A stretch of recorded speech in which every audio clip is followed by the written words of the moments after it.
Buenas tardes. Buenas tardes, doctor. Vamos a empezar. En la regulación de la respiración y anestesia, vamos a hablar sobre temas como difusión de gases, intercambio gaseoso. Pero lo que más interesa, debemos saber que los procedimientos de anestesia son una de las intervenciones médicas que en la actualidad se usa bastante. De ahí la importancia, el conocimiento hacia los alumnos. Siempre menciono y siempre digo que altera la fisiología respiratoria normal. Alteramos la fisiología normal del paciente por el efecto de agentes, fármacos, que hacen como inductores, a los fármacos coinductores, relajantes musculares. Entonces cambian la mecánica ventilatoria.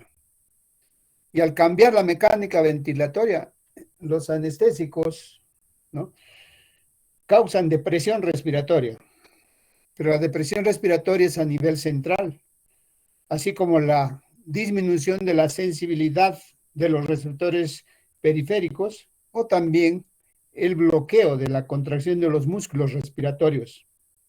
Es músculos respiratorios implicados tanto de la vía aérea superior como de la inferior, así como los músculos abdominales, entre ellos el diafragma, el cual pierde su tono muscular produciendo una elevación que contribuye a la formación de atelectasis. No me canso de decirles que en anestesia siempre se produce atelectasis, pero hay que saberlas corregir. Y las complicaciones postoperatorias.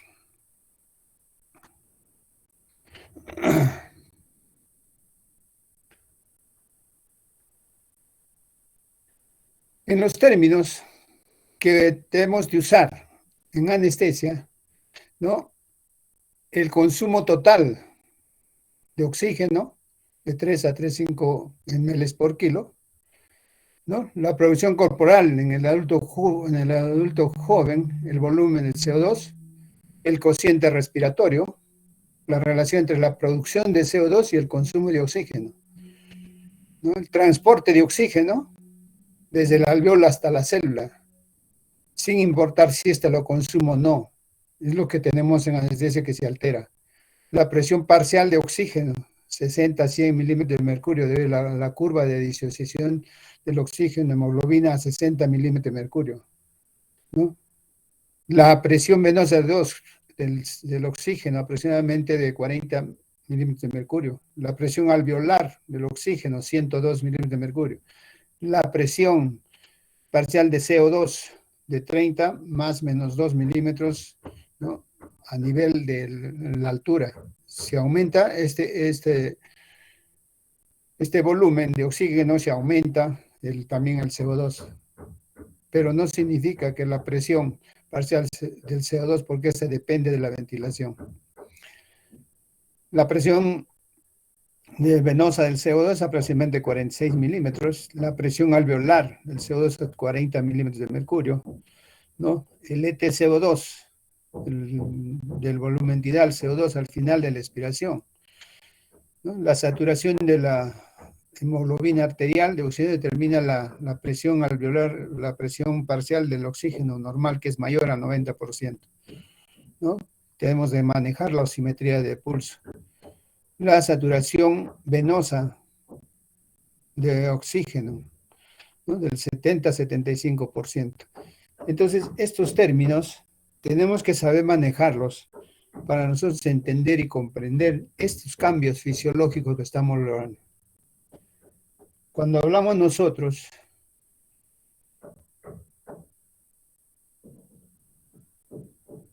de física, de movimientos, es lo que se da a nivel pulmonar. El movimiento de los gases. Si bien es cierto que es poco, ¿no?, pero tenemos que recordarlo, que la física, cuando nosotros llevamos los cursos de biofísica tan importantes para poder entender, ¿no?, Entonces, para entender los estudios de los gases en el organismo, en el cuerpo del paciente, cómo se comporta en el cuerpo, ¿no? Pero vamos a aplicar poco de esto, ya que la fisiología, cuando hablamos de inspiración, ¿no? Nosotros vemos que el diafragma se contrae, baja, ¿no? Por lo tanto, la presión intraalveolar disminuye. Y eso hace que aumente el volumen intraalveolar. En la expiración sucede lo contrario. Se relaja el diafragma, la presión disminuye y también el volumen va a disminuir, haciendo que salga el aire. Este juego de presiones, de volúmenes, puede ser estudiada por la ley de Boyle, que habíamos visto también en biofísica, ¿no? Donde dice que la presión 1 por el volumen 1 es igual a la presión 2 por el volumen 2.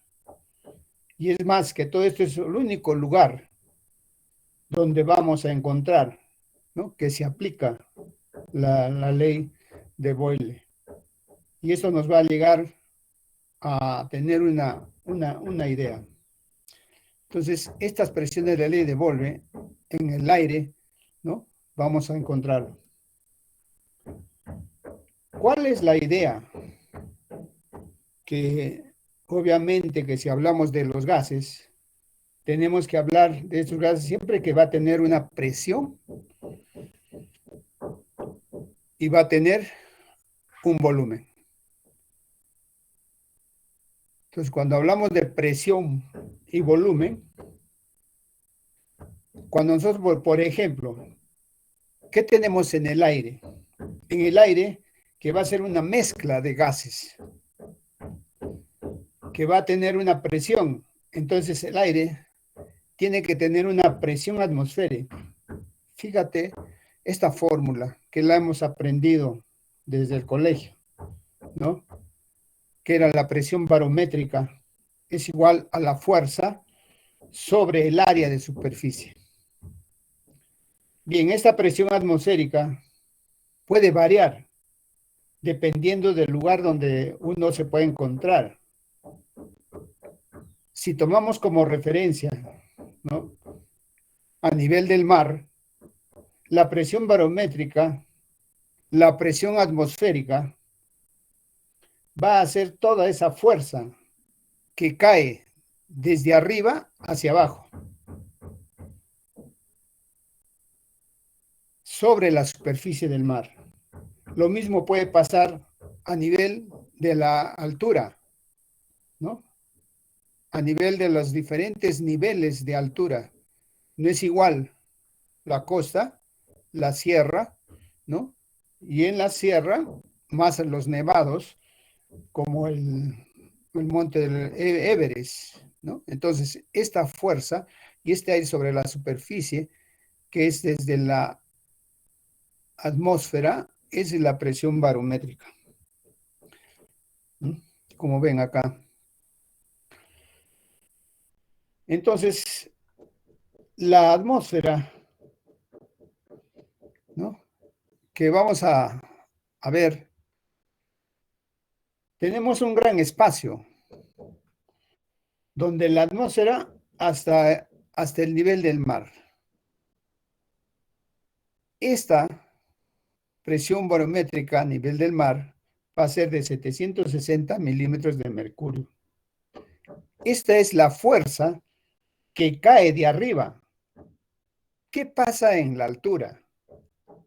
Por ejemplo, si tenemos una ciudad que se encuentra en a un nivel de altura, hablemos de Puno, Juliaca, Huancayo, el mismo La Paz, el mismo Bogotá, ¿no?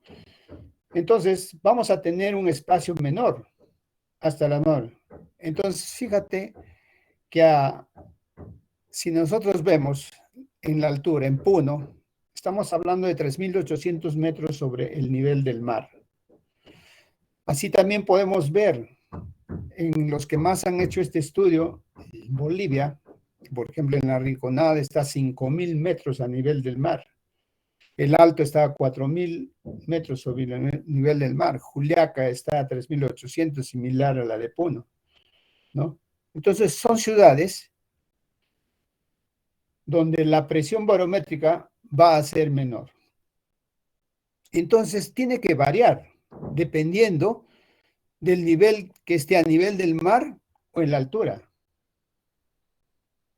¿no? Donde se va a encontrar. En física de movimientos también hablamos, por ejemplo, en Puno, a 3.800 sobre el nivel del mar. La presión barométrica va a ser de 485 milímetros de mercurio. Miren, La Paz está a 3.600 y la presión barométrica está a 495. Miren la diferencia de 760 a 495. ¿A qué me estoy refiriendo? Que estos cambios no lo vemos, no lo vemos en sala de operaciones. A todos los pacientes, cuando se les pregunta a los alumnos mencionan que la presión barométrica es 760 milímetros de mercurio. Y entonces cambia la fisiología. ¿Por qué? Porque nosotros estamos a 3.800, ¿no? Y nuestra presión barométrica es 485 milímetros de mercurio. Entonces, fíjate qué máquina o qué equipo de anestesia puede trabajar. Entonces, las máquinas de anestesia o los ventiladores que tenemos en Puno, en anestesia, tienen sus condiciones, ¿no? Específicas para la altura.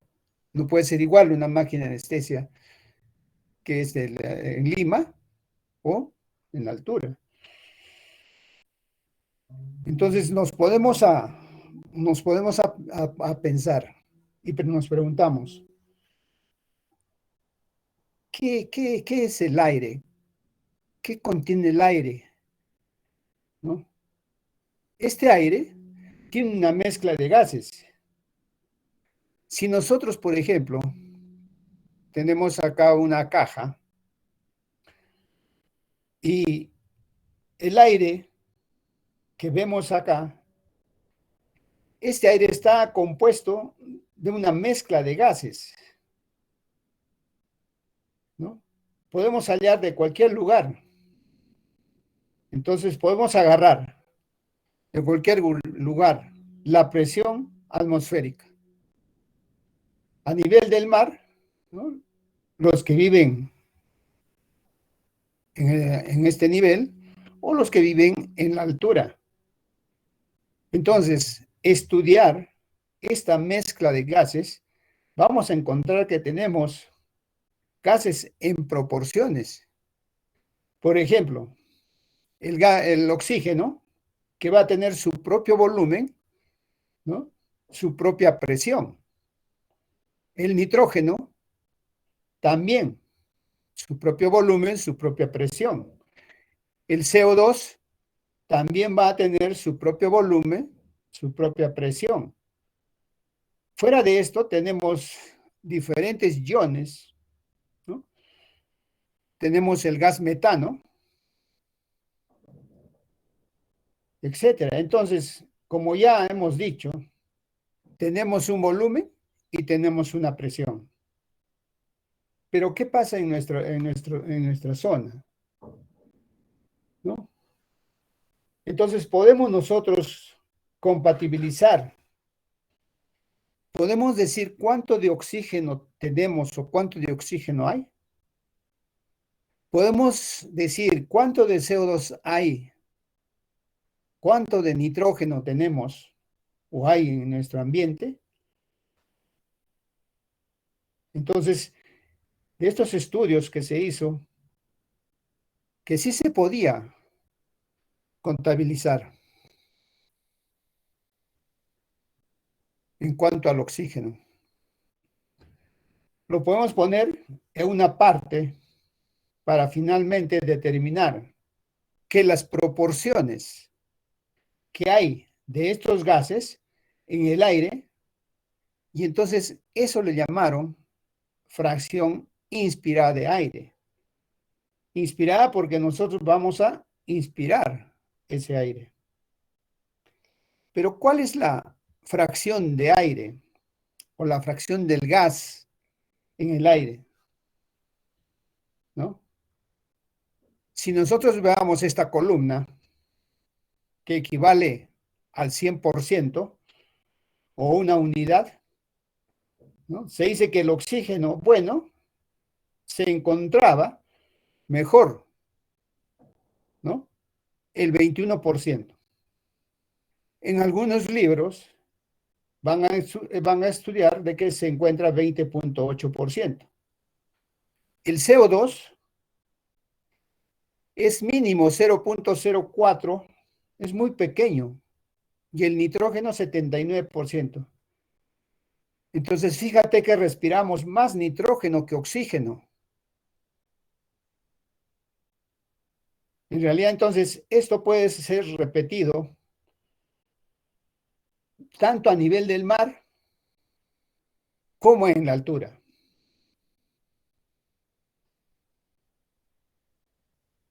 Entonces, si nosotros decimos que tenemos oxígeno en esta cantidad y nitrógeno 79%, hay nomenclaturas, ¿no? En la nomenclatura de la unidad y la del CO2 va a ser 0.04. Y finalmente la fracción inspirada de oxígeno es muy importante, porque aquí viene la importancia, la fracción de inspiración 0,21. Ese es un volumen de aire, ¿no? Que hay de estos gases en un lugar. Y obviamente, como se dijo, se tiene un volumen, tiene una presión para el oxígeno. Esas presiones son las que tenemos que ver. Si nosotros tenemos entendido que para darle importancia, que yo tenga o yo entienda el FiO2, que es una fracción inspirada de oxígeno, tengo que entenderlo y preguntarme, porque muchas veces nosotros vemos pacientes, ¿no? Donde nosotros vamos a poder modificar este FiO2. No es difícil. En el COVID ya se vio cómo se modificaba, pero lamentablemente el desconocimiento en la altura de la fisiología no podían modificar esta FiO2, ¿no? Directamente se iban a aumentar el flujo de oxígeno a 100 cuando nosotros podíamos empezar desde 0,4, 0,6 hasta 1. Entonces modificamos esta FiO2. Entonces, ¿qué quiere decir? Que tenemos un dispositivo que nos expende oxígeno, o sea, el balón de oxígeno, y podemos utilizar algunos dispositivos para darles oxígeno a los pacientes. Si tú vas a dar a un paciente las cánulas nasales, puntas nasales, narinas, lo que quieran llamarle, directamente, fíjate, entonces tú puedes hacer que la FiO2 pase, ¿no? De 0,2 a 0,4, ¿no? O sea, el 40%. Si tú le das a un paciente con máscara, sin reservorio, tienes que darte cuenta que la FiO2 de este paciente puede llegar a 0,6, o sea, más o menos el 60%. Y finalmente, si utilizas una bolsa con reservorio, con máscara, vas a ver que la FiO2 puede llegar hasta 1. O sea, este paciente tiene una fracción inspirada de O2 del 100%, ¿no?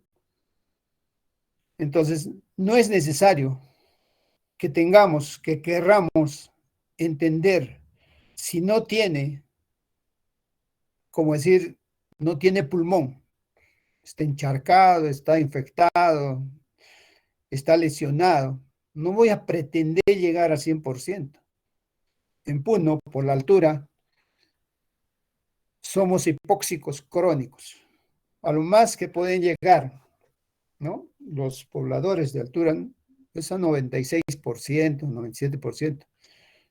Algunos deportistas pueden llegar a 97, 98%, pero en la costa puede llegar a 99%. Pero lo normal en Puno es a partir de 85 hasta 90%. Si tú estás en Puno, saturas 82%, bajas a Arequipa, puedes estar saturando 94, 93%. Vas a Lima, puedes llegar a 100%. El problema es la fisiopatología del poblador de altura. Entonces, es fácil comprender la modificación de la FIO2 que tú puedas modificar, ¿no? En sala de operaciones. Entonces, ¿qué son estas presiones? Estas presiones se van a estudiar dentro del grupo de presiones parciales. ¿Y su nombre qué dice? ¿Qué es una presión parcial? Es parte de un todo. En realidad, es una pequeña partecita dentro de un todo y ahí viene la fórmula, ¿no? Por ejemplo, a nivel del mar, dijimos que la presión barométrica era 760 milímetros de mercurio. Entonces, ¿cuál sería la composición de esta presión barométrica? Obviamente, la presión de los gases que lo componen, entonces tenemos una presión parcial de oxígeno más la presión del nitrógeno más la presión parcial del CO2 o también de cualquier gas que se encuentre dentro de la atmósfera. Entonces, esta presión parcial nosotros podemos calcularla. Entonces, en biofísica, ¿no? Aparece, ¿no? Los estudios de Dalton. ¿Qué dijo Dalton?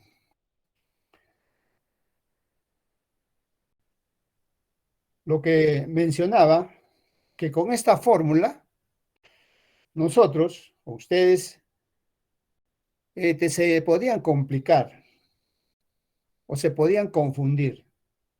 Entonces, dijo que la fracción, la presión inspirada de un gas es igual a la presión barométrica por la fracción inspirada de ese gas.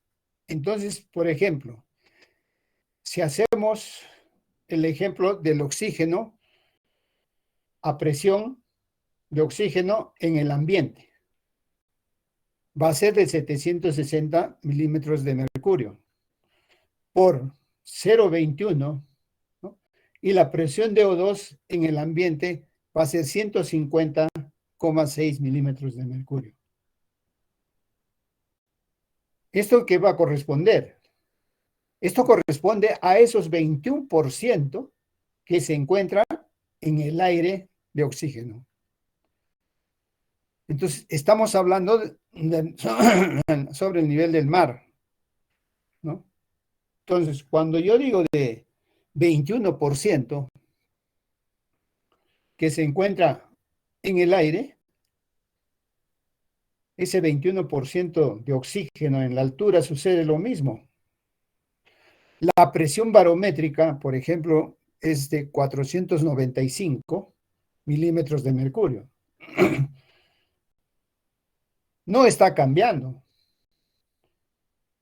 Entonces, ¿qué es lo que vemos? Que las fracciones, o sea, la cantidad proporcional de aire, lo que sí cambia son las presiones. Entonces vemos la diferencia en la altura. Si cambia la presión, pero no cambia la concentración, sigue siendo 21% de oxígeno. Entonces, si nosotros hacemos este cálculo, vamos a tener que la presión de oxígeno en la altura, ¿no? Va a ser de 103,95 milímetros de mercurio, bordeando lo que es en la altura, ¿no? Por ejemplo, La Paz, Juliaca, Puno, La Oroya, ¿no? Y otros lugares.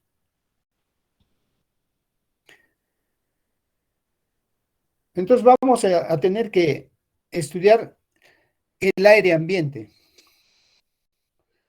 Ya hemos entendido la física, pero vamos a estudiar cómo interaccionan estos gases a la hora de respirar.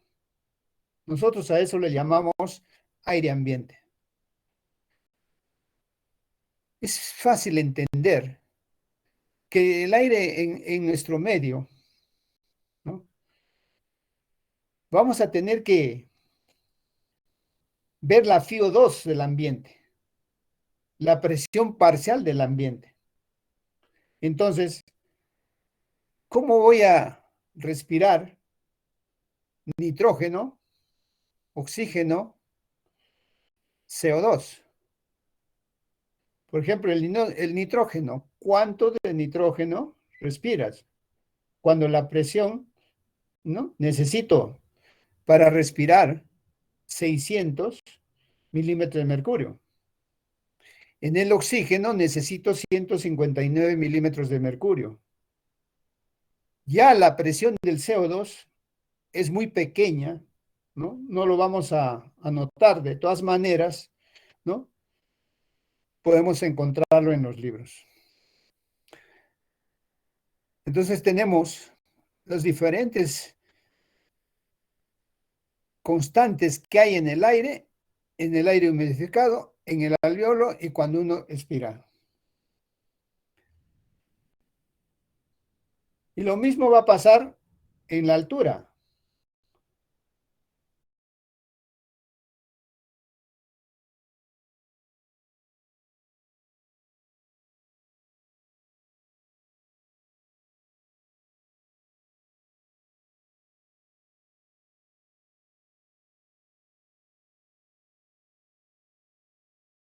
Presiones de nitrógeno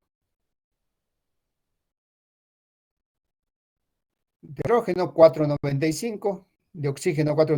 Entender que en la altura, el medio ambiente, nuestros pacientes vienen con esos datos y jamás nosotros podemos, si alteramos la fisiología, debemos abocarnos a esta fisiología. Es un aire seco. Para que el aire sea útil, utilizable por el alveolo o para la difusión de gases, tengo que modificar este aire. Parte de esta, ¿quién la hace? La zona de conducción. Si nosotros nos acordamos que la zona de conducción comienza desde las fosas nasales hasta el bronquiolo 17. ¿Qué funciones cumplían esta zona de conducción? Calentar, filtrar, humidificar. El aire, en otras palabras, prepara el aire, ¿no? Para que sea útil al alveolo. Entonces, en los bronquiolos terminales, en la bifurcación 17, el aire ya estaría a 37 grados centígrados. Ya en la carina, llega a esa temperatura, estaría humidificado al 100%. Y entonces nos va a dar el vapor de agua al 100%. Entonces, ya en las vías aéreas, ya no tengo aire seco, ¿no? Que tenía en el ambiente. Y eso es lo que nosotros nos preguntamos acá en Puno. Aire seco del ambiente en Puno, ¿no? Si tengo yo el aire humidificado y este aire humidificado va a ser de 37 grados centígrados, el vapor de agua, que ahora ya es un gas, va a ser obviamente la propia presión.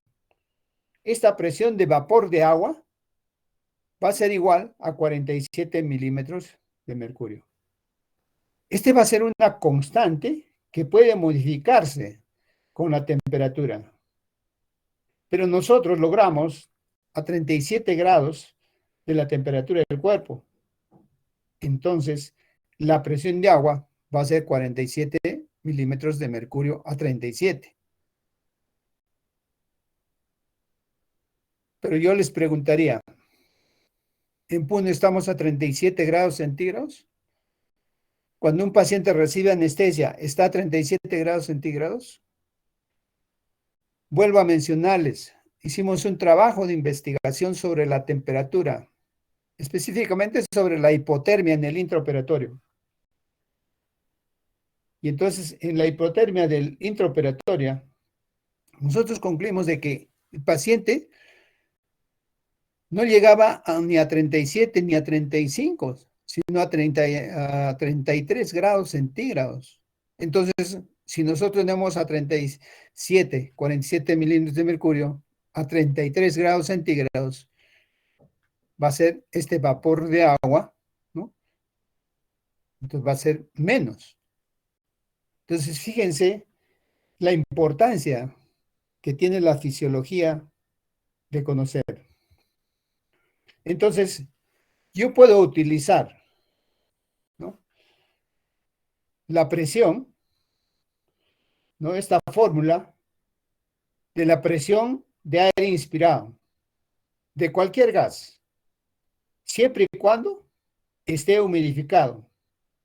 Entonces, si vemos nosotros la presión barométrica menos la presión de agua, ¿no?, por la fracción inspirada, ¿no?, para el oxígeno, tenemos que es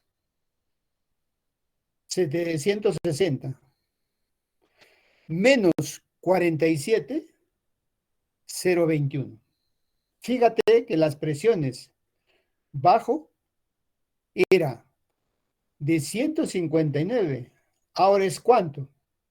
La presión va a ser de 149 milímetros. Solo porque el aire ya se ha humidificado, ¿no? Eso también podemos explicar a nivel de la altura, donde disminuye, ¿no?, de 103 a 94,9. Dicho esto, ¿qué podía pensarse en sala de operaciones nuestros pacientes que llegan a 35 grados centígrados? ¿Cuál sería la solución?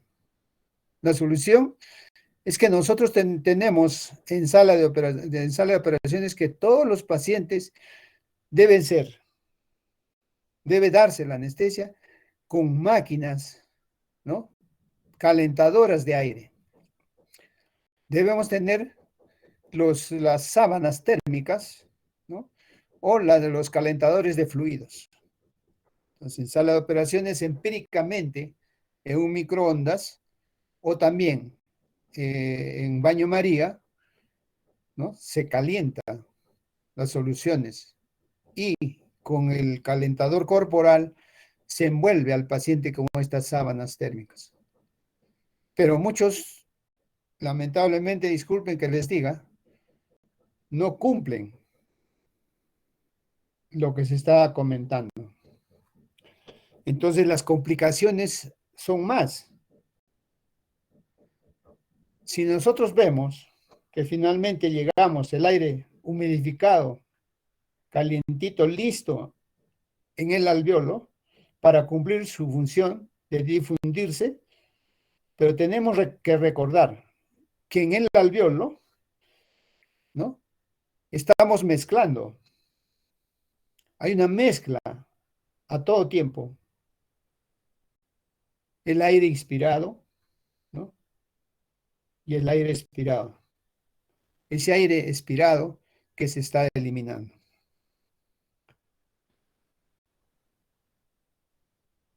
porque todo el tiempo nosotros estamos haciendo este proceso de ingreso de oxígeno y salida de CO2. Entonces, el aire alveolar es aire que ya está mezclado, tanto de aire limpio, por así decirlo, de la inspiración y de la expiración. Entonces, esta fórmula muchas veces, según los estudios en las revistas que se hacen, no está en los libros, ¿no? Solamente te dice que esta mezcla de inspiración, expiración, explica que la presión alveolar va a disminuir. Entonces, una forma, ¿no?, que se ha encontrado para utilizar presión.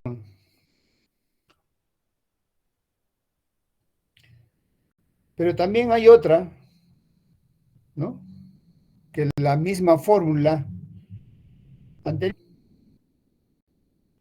menos, ¿no?, arterial de CO2, que muchas veces puedes dividirlo, ¿no?, sobre 8, 0,8, pero igual no modifica mucho la fórmula. Entonces, si nosotros queremos hallar la presión alveolar de oxígeno, ¿no?, que no es útil, pero sí podemos entender las diferentes patologías, las diferentes enfermedades, ¿no? Por eso es que la puse esta fórmula. Sería otra clase interesante sobre qué patologías podemos encontrar con esta fórmula. Aquí vemos, ¿no?, si nosotros hacemos un ejemplo, si tenemos la presión alveolar de oxígeno, ¿cómo la calculamos? Colocamos la presión barométrica 760 menos 47 por la FiO2 0,21 menos 40, que es la presión arterial de CO2. ¿Cuánto vamos a tener? 109. Y aquí sí, toma importancia la presión parcial de CO2. La presión alveolar CO2 que va a ser de 40 milímetros de mercurio. Y hacemos el cálculo, ¿no? Este cálculo, si lo hacemos en la altura, para los que queremos hacer investigación en la altura, ¿no?, vamos a tener estos valores que explica por qué en el alveolo, ¿no?, si tengo 109 a nivel del mar y 40 milímetros de mercurio de CO2, ¿no?, también a nivel del mar. Todo este aire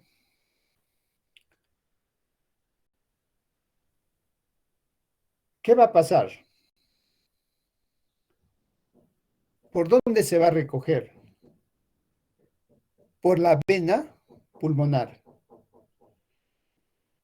Va a entrar a la aurícula izquierda, va a seguir por la aorta.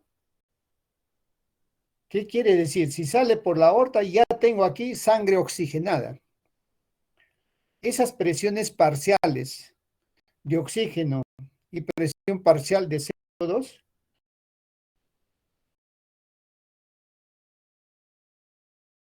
entonces yo puedo estudiar con la gasometría. Ya lo habían visto ustedes en fisiología, ¿no?, cuando nosotros agarramos y tomamos oxígeno directamente de cualquier arteria.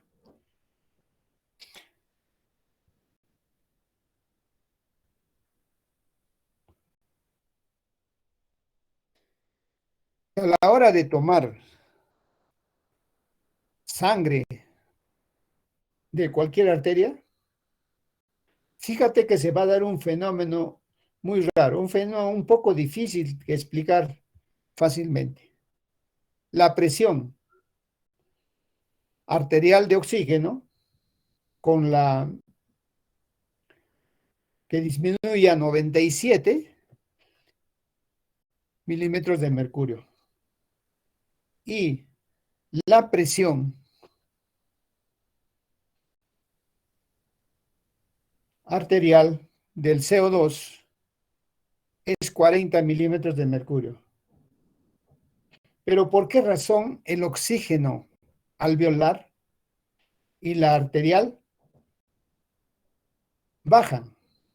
¿A qué se debe esta diferencia? Ya que en la arteria, obviamente, ¿no? Cambio de oxígeno. Debería de ser la misma que está en el alveolo. Existe entonces una gradiente alveolo arterial.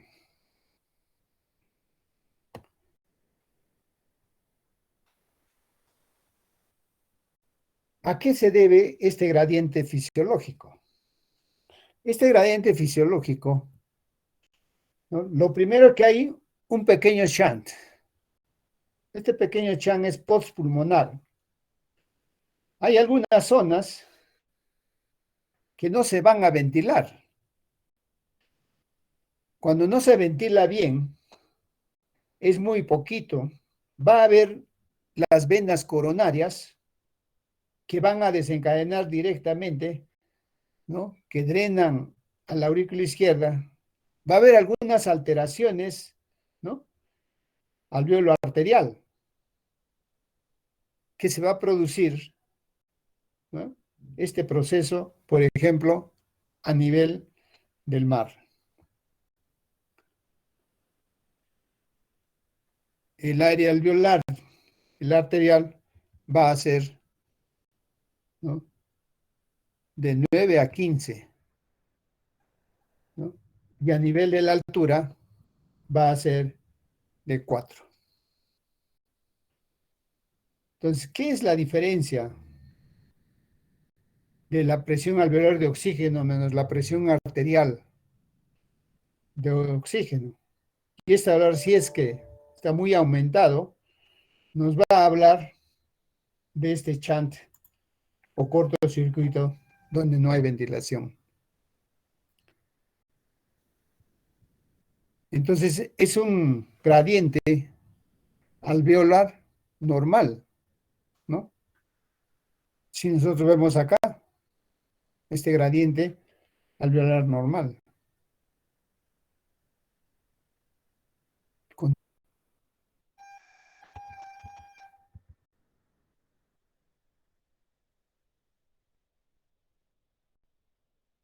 Entonces, si nosotros entendemos cómo llega la sangre a las arterias, vamos a ver qué sucede en el recambio alveolar. Si nosotros vemos la espirometría, vemos el volumen corriente, ¿no? Estamos estudiando este volumen de reserva expiratorio.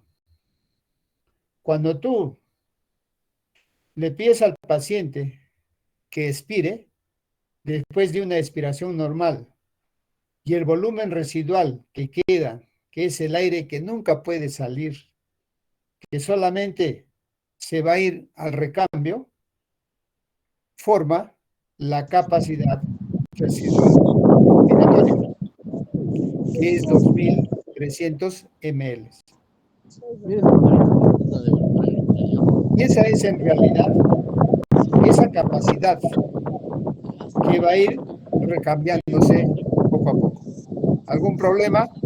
Bueno, entonces como ven, en realidad esa capacidad que va a ir recambiándose poco a poco en cada ciclo ventilatorio, por ejemplo, 1, 2, 3, 4 veces, entonces en cada ciclo respiratorio apenas voy a tener un recambio de unos 7. Y en 16 ciclos, ¿qué es lo que puedo recambiar? ¿Por qué este recambio es lento? Para proteger el organismo del cambio brusco de la concentración de oxígeno y CO2. Algunos de los alumnos me habían preguntado que estos cambios, recambios, en cuanto a la protección del organismo, si uno está en la costa, al día siguiente viene a Puno a operarse y hay complicaciones porque no tiene esa protección, ¿no? La respiración, ¿no? Cambia la fisiología.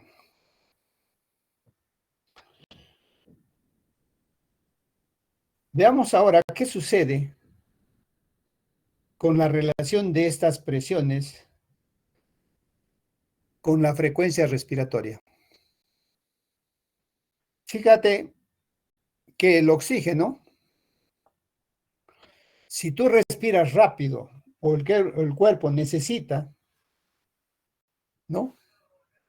Puede llegar a 150 milímetros de mercurio, lo máximo.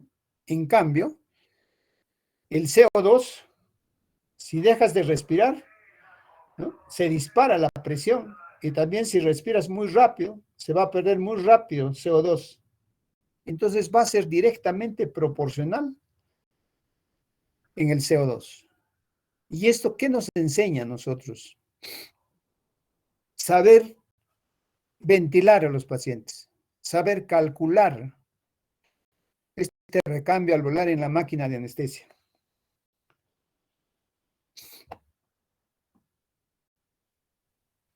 Entonces nosotros vemos en la difusión de los gases a través de la barrera alveolo capilar, ¿no? Este alveolo, ¿no? Que llega a 40 metros cuadrados en cada pulmón.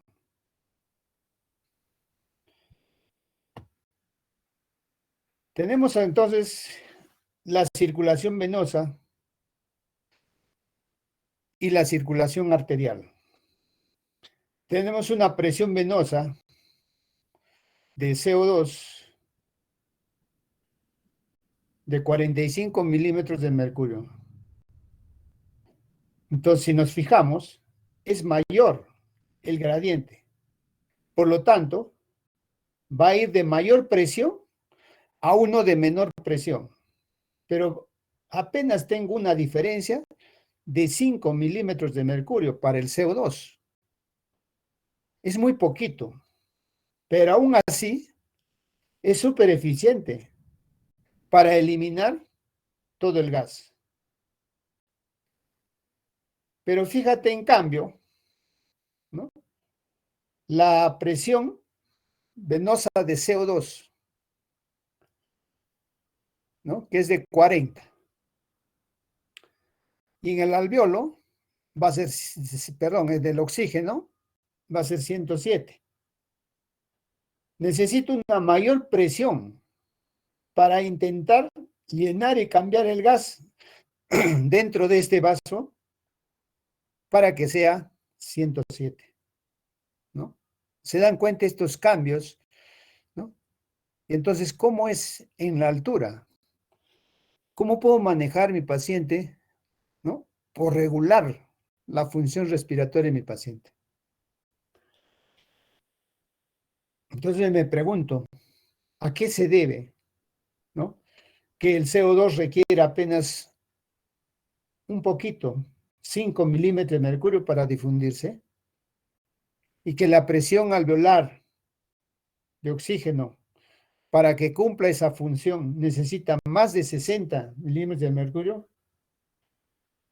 Eso nosotros lo vamos a dilucidar entendiendo la barrera alveolo capilar o la membrana alveolo capilar.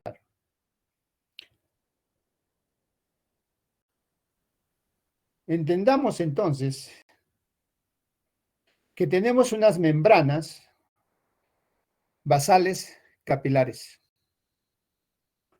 Por ejemplo, la membrana basal alveolar y la membrana basal capilar. Sobre estas que van a estar, por ejemplo, del lado alveolar. Estos son el neumocito tipo 1. Estos forman la pared del alveolo. Y los neumocitos tipo 2 producen el surfactante. Bueno, tengo neumocitos tipo 1 y surfactante por un lado.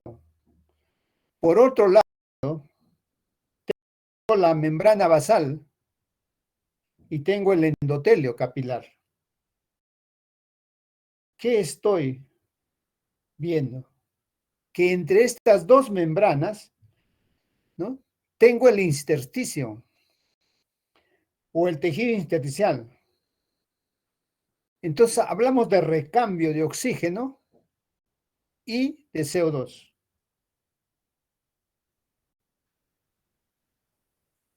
Entonces todo esto tiene que pasar por esta membrana.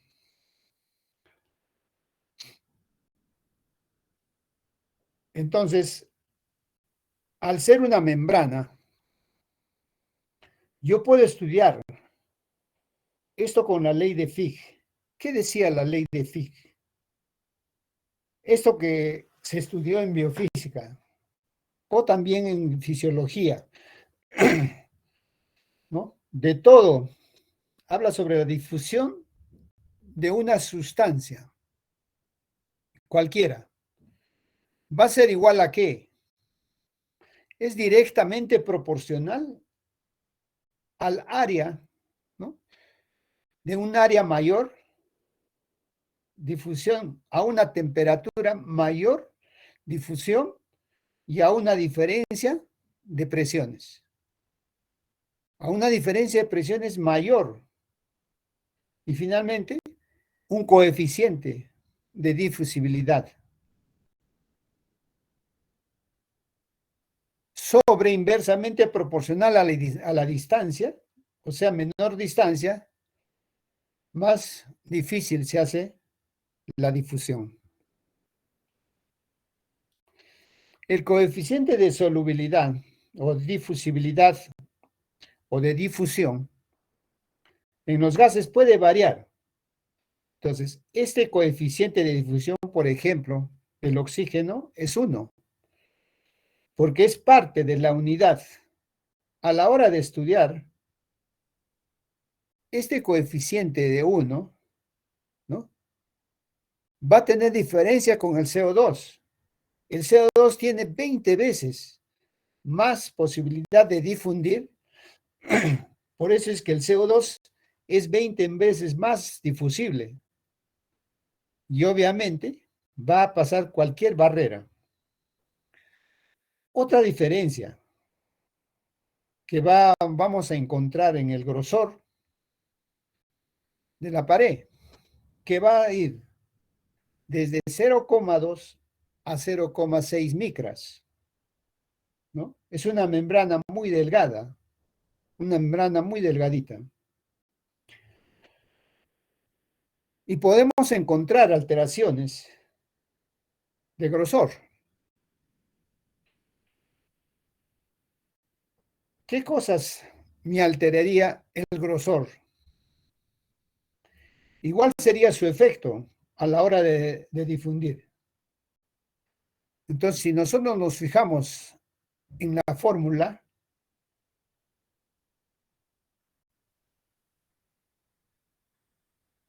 vamos a ver que la distancia es inversamente proporcional al intersticio. Es muy grande. El oxígeno no puede pasar. Pero ¿quién puede difundir? El CO2. Porque es un gas muy difusible, aunque tenga una membrana muy gruesa. Pero ¿cuándo sucede los casos? Por ejemplo, en el edema de pulmón, en la neumonía. Si nosotros vemos, no ingresa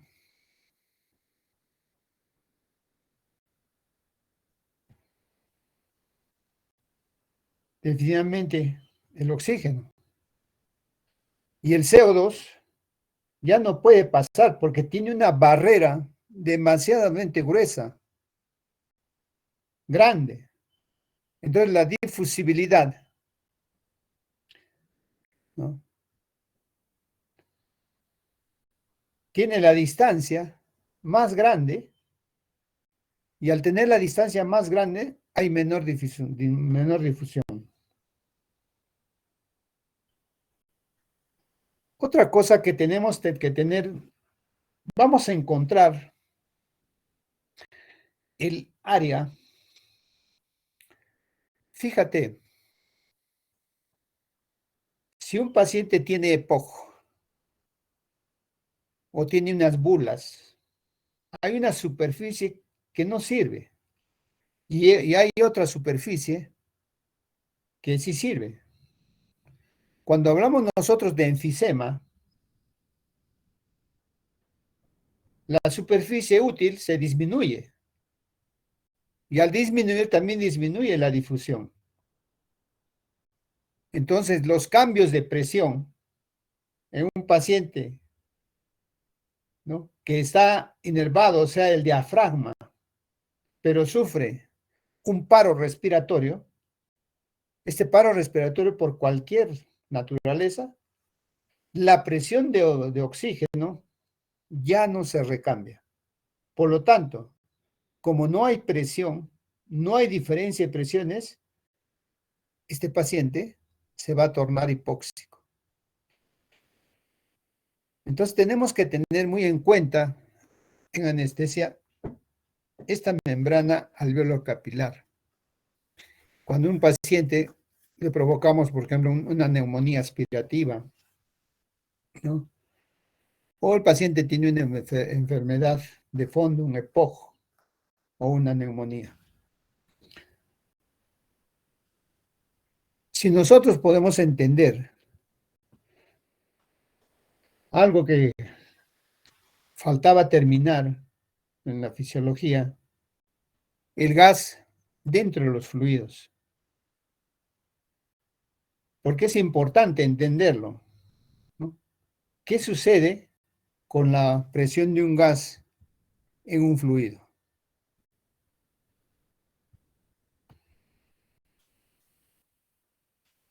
Entonces vemos cuál es el estudio. ¿Quién? ¿Quién hace este estudio? La ley de Henry. También es importante porque con esta ley, ¿no?, al igual que el coeficiente de difusibilidad, vamos a poder entender por qué el CO2 sale tan rápido. Entonces, ¿qué dice la ley de Henry en biofísica? Dice que la presión parcial de un gas en un fluido va a depender de su concentración y su solubilidad.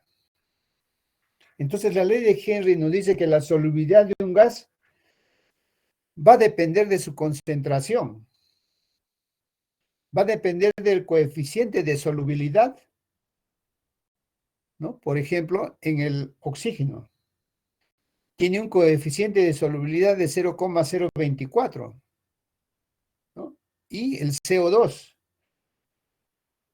se puede solubilizar en un fluido por 0,57. En otras palabras, ¿no?, el CO2 sigue siendo 20 veces más soluble en un gas. Por lo tanto, puede fácilmente el CO2, ¿no?, llegar a la sangre.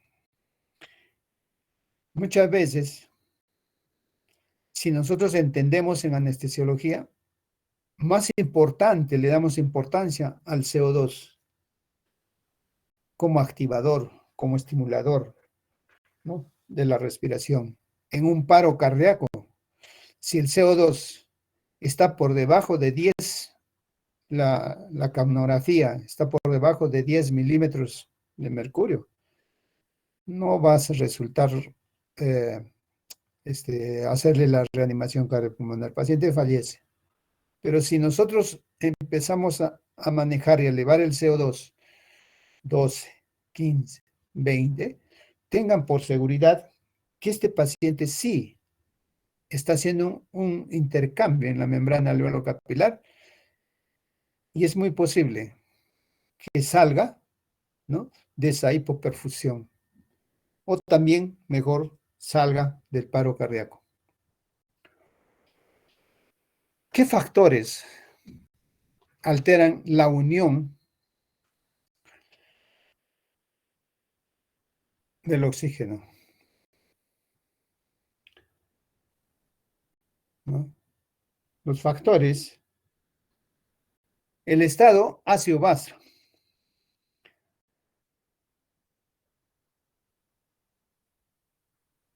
Por ejemplo, en la acidosis se desplaza la curva a la derecha, aumenta el P50. La alcalosis hace lo contrario. La presión parcial del CO2, la temperatura, ¿no? La temperatura, si nosotros tenemos un paciente con hipertermia, desplaza la curva a la derecha, aumenta la P50. La hipotermia hace lo contrario. El 2,3-difosfoglicerato aumenta, ¿no?, desplaza la curva a la derecha, aumenta el P50, ¿no? Disminuida, 2,3-difosfoglicerato hace lo contrario. La curva a la derecha disminuye la afinidad por el oxígeno. La hemoglobina se libera más rápido y los tejidos disponen de más oxígenos. La curva a la izquierda aumenta la afinidad por el oxígeno, disminuye la disponibilidad de los tejidos. Así también tenemos el efecto Bohr, aumenta la concentración de hidrogeniones en sangre, disminuye la unión de oxígeno a la hemoglobina, por lo tanto la curva se desplaza a la derecha. Entonces la hemoglobina es menos afín al oxígeno. Entonces debemos facilitar la entrega y disminuir la interfase con la toma de oxígeno. Así también tenemos el efecto Haldane, que ustedes ya habían visto en fisiología, la capacidad de aumentar, de transportar CO2, ¿no? Si acumula hemoglobina menos afín al oxígeno, ¿no?, la curva es a la izquierda. Disculpe, doctor. Sí. Doctor, tenemos programada ya clases a lo que es Ya. la 1. Ya, entonces terminamos, ¿ya? Gracias, Sí, hasta luego. hasta luego, doctor, y muchas gracias. Muchas gracias, doctor. Hasta luego. Gracias, doctor. Gracias, doctor. Gracias, doctor. Hasta